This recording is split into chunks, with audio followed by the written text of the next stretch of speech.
Nifty 50 का main leader रहा और रिलायंस जो कि सबसे टॉप हाई वेटेड स्टॉक है हमारे निफ्टी 50 के इंडेक्स का, और उसने आज कहीं ना कहीं बड़ा डैमेज दिया है निफ्टी 50। आज हम क्यों ना रिलायंस के बारे में ही बात करें कि रिलायंस में ऐसा क्या है, ऐसी क्या खबर हुई जिसके कारण रिलायंस में या बीपीसीएल में तरीके का फॉल आया। टेक्निकली देखा जाए या फंडामेंटली देखा जाए या लॉन्ग टर्म के हिसाब से देखा जाए तो वेनेजुएला का जो तेल का भंडार है यूएसए के हाथ में आने से बहुत बड़ा जो है राहत मिली है ऑयल इंडस्ट्री को, जिसके अंतर्गत इतना बड़ा भंडार में प्रोडक्शन चालू हो। वहाँ पे रिलायंस का अपने आप में एक अच्छा एस्टेब्लिशमेंट है, टाई-अप्स हैं, एग्रीमेंट है, और ऑब्वियस है कि वो रिलायंस के फेवर में ही जाएंगे। लेकिन इसी बीच में ट्रंप ने बड़ा एग्रेशन में, और क्योंकि अब वेनेजुएला में उसने कब्जा कर लिया और उस तरीके से पूरी इंडस्ट्री को ऑयल की अब वो डोमिनेट कर सकते हैं, एग्रेशन में उन्होंने मोदी जी को भी ऐसा बोल दिया कि साहब मैं और ट्रंप और रेट बढ़ाऊंगा। ये देखिए क्या होता है ना, कुछ फैक्ट्स हमारे पास जो होते हैं वो ज्यादा इंपॉर्टेंट होते हैं। हमारे पास जो फैक्ट है उसमें हमें भी मालूम है रिलायंस मेजर बायर था रशिया से, उसने जितना प्रॉफिट कमाना था कमा लिया और जितना बाय करना था बाय कर लिया। अब वो मिनिमाइज की तरफ ही है, मतलब लिटरली एक तरीके से आप ये मान के चलिए कि नहीं के बराबर ही अब इम्पोर्ट रशिया से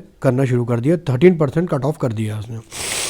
अब ऐसे में यूएसए का जो ट्रम्प का डायलॉग बाजी है वो अपनी जगह है, लेकिन जो फैक्ट है वो अपनी जगह है, वो रियलाइजेशन होंगे, ऐसा नहीं है कि हमने किस तरीके से किया। अब रिलायंस एक बहुत बड़ी कंपनी है जो 1970 ऑनवर्ड जो है हमारे इंडिया में रूल कर रही है, और ऐसा नहीं है रिलायंस इंडस्ट्री में कि सिर्फ ऑयल के बेसिस पे ही है। ऑयल टू केमिकल है, जो रिफाइनरी प्रोजेक्ट्स है उसमें ज़रूर उसको थोड़ा बहुत इम्पैक्ट पड़ेगा, लेकिन क्योंकि वो खुद ही जो है एक्सट्रैक्ट करते हैं तो इसलिए कहीं ना कहीं उनकी कॉस्ट जो है कंपैरेटिवली कॉम्पिटिटर्स और पीयर्स के काफ़ी अच्छी कॉस्ट ऑफ प्रोडक्शन है उनकी। रिफाइनरी है, पेट्रोल है, रिटेल है, टेलीकम्युनिकेशन में भी, डिजिटल एनर्जी में भी आगे, और आने जाने समय पे स्प्लिट होना ही है उसको। तो रिलायंस की जो फाइनेंशियल्स है वो भी कहीं वीक नहीं है। 5.5% का डिविडेंड हर साल डिक्लेयर करना और अपने शेयर होल्डर्स को डिविडेंड देने की जो प्रथा है उनकी उसको कंटिन्यू करना, और हमेशा इन्वेस्टर्स जो है वो इंटरेस्टेड रहते हैं। रिलायंस इंडस्ट्री ने बीच में काफ़ी एफआईज को जो है शेयर होल्डिंग्स दी हुई हैं, और हो सकता है उन्होंने एफआईज में आज सेल आई हो, इसके कारण भी ये चीज़ें हो सकती है। हम आगे ये देख रहे हैं कि जो उसके जो फंडामेंटल है, फाइनेंशियल्स है, प्रॉफिट है, रेवेन्यू है, और बहुत स्ट्रीम लाइन है और बहुत स्ट्रॉन्ग है, कैश फ्लो भी बहुत स्ट्रॉन्ग है उनका। तो ये सब चीज़ें रिलायंस इंडस्ट्री के हिसाब से बहुत ही बढ़िया है। और हम अगर इंडेक्स के हिसाब से भी देखें तो 1501 सपोर्ट है रिलायंस का, जो कि उसको फायदा पहुंचाएगा। सवाल ये उठता है कि रिलायंस यहाँ से 3-3.5%, 4% फॉल हो गया है। अब ऐसे में हमारा जो निफ्टी 50 इंडेक्स है, क्योंकि उसी पे बहुत बड़ी डिपेंडेंसी है हैवी वेट होने के कारण, तो उसका इम्पैक्ट रिकवर कैसे होता है। ये रिलायंस खरीदने के लिए, लॉन्ग टर्म इन्वेस्टमेंट के लिए भी बहुत अच्छी अपॉर्चुनिटी है। आप लोग खरीद सकते हैं रिलायंस भी, और आने वाले समय में नए नए अनाउंसमेंट होना है, उसका रिजल्ट आना है हर क्वार्टर का, नेक्स्ट मंथ के 15-17 तारीख को, तो वो रिजल्ट भी हमारे सामने आएंगे। तिमाही का जो अभी तक डेटा रिवील हुआ है उस हिसाब से तो बहुत अच्छा परफॉर्मेंस आना चाहिए रिलायंस का। तो में अगर एफआईज ने बेचा है, बहुत बड़ा फॉल आया है, उसके चक्कर में बाकी लोगों ने बेचा है, तो उसका इम्पैक्ट लिमिटेड ही होना चाहिए या टाइम बिंग होना चाहिए। अब ऐसे में हमारी निफ्टी 50 की जो स्ट्रेटेजीज है वो हम अगर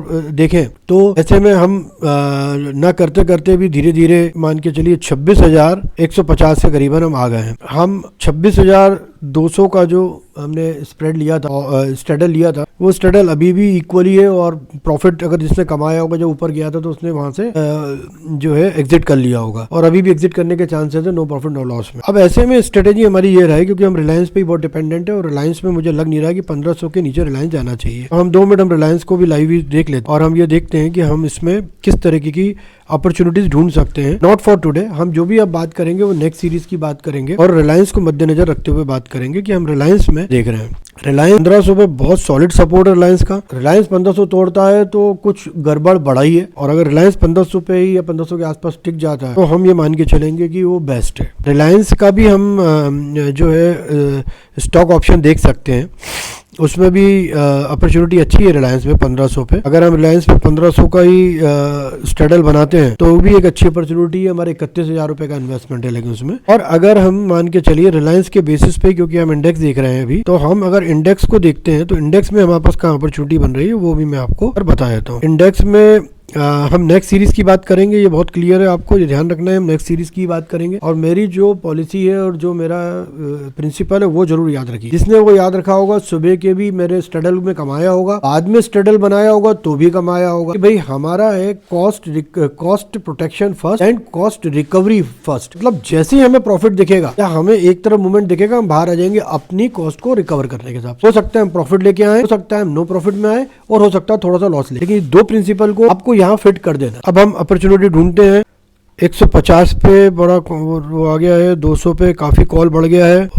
एक बार हम रिफ्रेश करके देखेंगे और हम अपनी अपॉर्चुनिटी ढूंढ रहे हैं नेक्स्ट उसके लिए, सीरीज के लिए। हम नेक्स्ट सीरीज में जाएंगे। 13 जनवरी की जो सीरीज है, 13 जनवरी में हम ये देख रहे हैं कि 26,200 पे और 26,100 पे बहुत ज़्यादा कॉल राइटिंग हुई। ठीक है, तो हम क्या करेंगे, देखिए अभी बहुत बड़ी चीज़ ये हुई है कि अगर आप नेक्स्ट सीरीज देखेंगे तो कॉल साइड में जो प्राइजेज हैं, प्रीमियम है, उस पर बहुत बड़ा इम्पैक्ट नहीं पड़ा है। और हम अगर नेक्स्ट सीरीज देख रहे हैं तो हर चीज़ इक्विवेलेंट ही है हमारे लिए, लेकिन क्योंकि कॉल का रेट ज़्यादा दिख रहा है मुझे, ठीक है, तो हम क्या करते हैं कि हम 26,150 का एक स्ट्रेडल बनाते हैं और मार्केट जो नीचे जा रहा है वो 26,100 पे सपोर्ट है बहुत बड़ा, जैसा कि मैंने पहले भी बोला है आपको। 26,150 पे भी सपोर्ट है, तो हम 26,150 का हम यहाँ से एक स्ट्रेडल बना लेते हैं और इसको हम, क्योंकि नेक्स्ट सेशन का ले रहे हैं, नेक्स्ट सीरीज़ का ले रहे हैं, तो उसको हम कैरी करेंगे, रखेंगे इसको।